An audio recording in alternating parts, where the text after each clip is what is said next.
नमस्कार, प्रेम से बोलो। माता जी। आप लोगों को बहुत ही सुंदर एक माता रानी का भजन सुनाने जा रहे हैं। कैसा लगे आप लोग बिल्कुल कमेंट में जरूर बताइएगा। जय माता दी। जय माता जी। मैया तेरी महिमा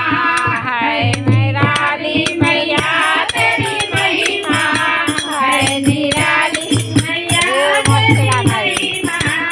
है निराली, मैया तेरी महिमा है निराली, मैया तेरी महिमा है निराली, मैया तेरी महिमा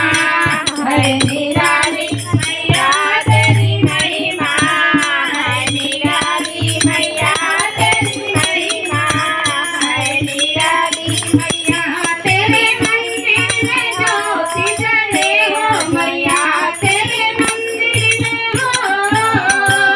मैया तेरे मंदिर में ज्योति जले हो, मैया तू तो कहलाती जोता वाली, मैया कहलाती जोता वाली, मैया कहलाती जोता वाली, मैया कहलाती जोता वाली, मैया तेरी महिमा है निराली, मैया तेरी महिमा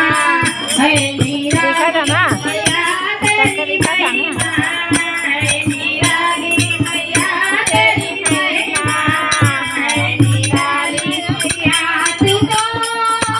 तेरी सवारी, मैया तेरी है सिंह सवारी, मैया तेरी है सिंह सवारी, मैया तेरी है सिंह सवारी, तू तो कहलाती शेरा वाली, तू तो कहलाती शेरा वाली, तू तो कहलाती शेरा वाली, तू तो कहलाती शेरा वाली, मैया तेरी महिमा है निराली, मैया तेरी महिमा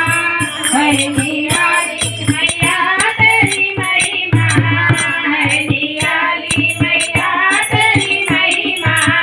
है निराली, मैया तू तो सबे पर मेहर करे है, मैया तू तो सबे पर मेहर करे है, मैया तू तो सबे पर मेहर करे है, मैया तेरे सब पर मेहर किए,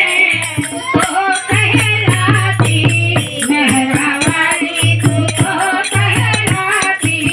मेहरा वाली, तू तो कहलाती मेहरा वाली, तू तो कहलाती मेहरा वाली, मैया तेरी महिमा